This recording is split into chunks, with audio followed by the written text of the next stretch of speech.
Okay next है, अगर मैं आर में कन्वर्जेंस देखूं किसी भी सीक्वेंस की तो किस तरह से होती है। आई मीन अगर एनालिसिस में आपने देखा होगा कि अगर एक सीक्वेंस है x n and this is a sequence in R and x n converges to x naught in R, if what happen, if for each epsilon positive there exists a natural number n naught belongs to n, such that xn minus x naught is less than epsilon for all n is greater than n equal to n naught.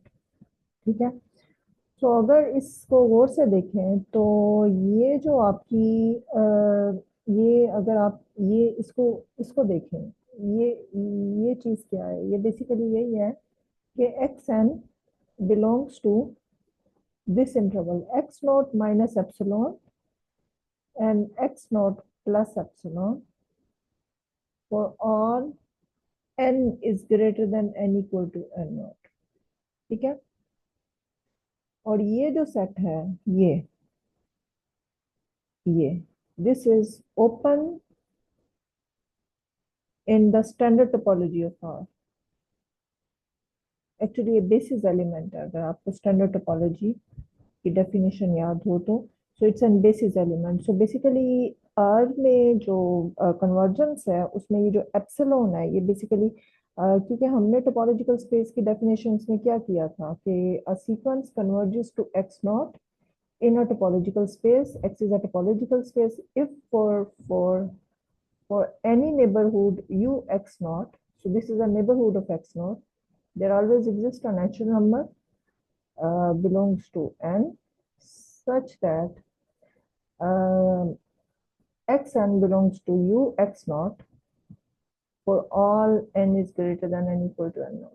तो last video में मैंने आपको ये बताया था कि N naught से आगे जितनी भी x n naught plus one x n naught plus two so on, ये जो इन्फिनिट पार्ट है ये आपके इस नेबरहुड में होता है। और यहाँ पे अगर आप देखें for any epsilon you always get a neighbourhood such that the infinite terms of a sequence is in this neighborhood। और अगर आप इसकी ज्योमेट्री देखें तो ज्योमेट्री इसकी बेसिकली किस तरह से है, आर की ज्योमेट्री में लाइन आती है, तो लाइन में अगर ये पॉइंट जो है ये आपका एक्स नोट है, तो एक्स नोट के around, so this is your neighborhood, this is your x naught minus epsilon and here you have x naught plus epsilon।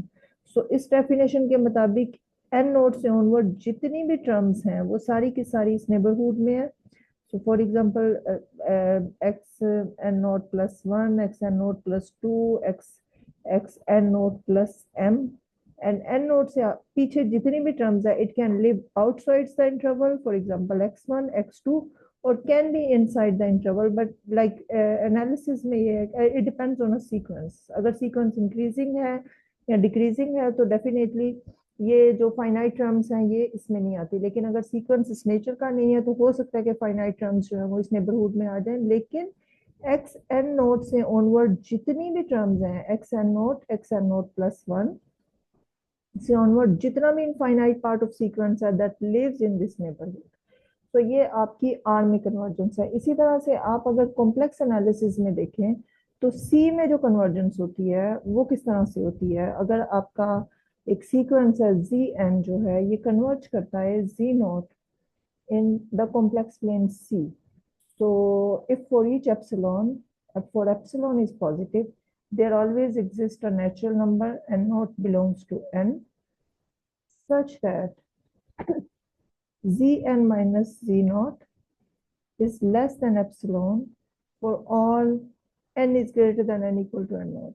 so इसमें अगर आप इसको देखें तो ये क्या है, ये एक ओपन कॉम्प्लेक्स बेस्ड है। अगर आप ये कॉम्प्लेक्स प्लेन है आपका, ठीक है, अगर ये आपका जी नोट है तो ये एप्सिलॉन रेडियस की ये एक ओपन कॉम्प्लेक्स डिस्क है और इसमें ये कहा है कि for all n is greater than n naught, ये जितनी भी टर्म्स हैं से g n naught plus one and g n naught plus two, ये सारी की सारी टर्म्स जो है ये आपकी इस कॉम्प्लेक्स डिस्क के अंदर है। बाकी जो रेस्ट ऑफ द पार्ट है जो फाइनाइट है, it can live outside the complex disc.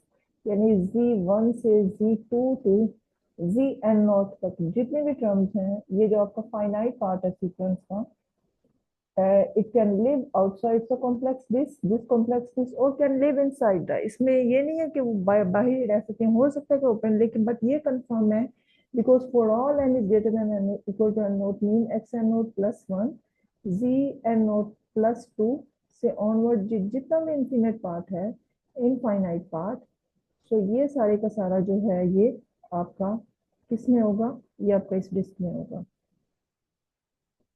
ये जो आपकी फॉर एग्जांपल इस किसका नाम मैं ले लेती हूँ B1, तो ये सारे का सारा जो है वो B1 होगा।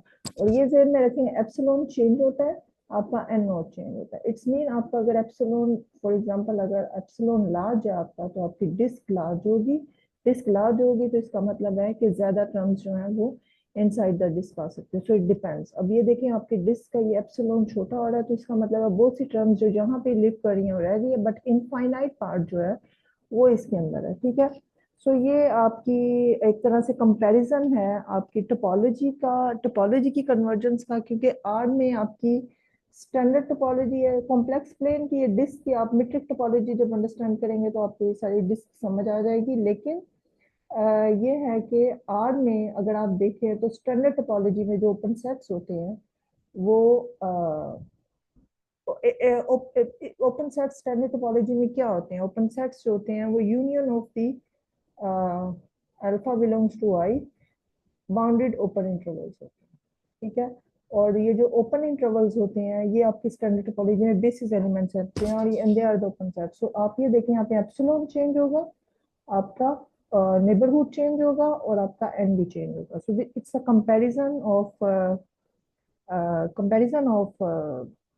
comparison with the topology, comparison of convergence in a topological space with the standard topology of R.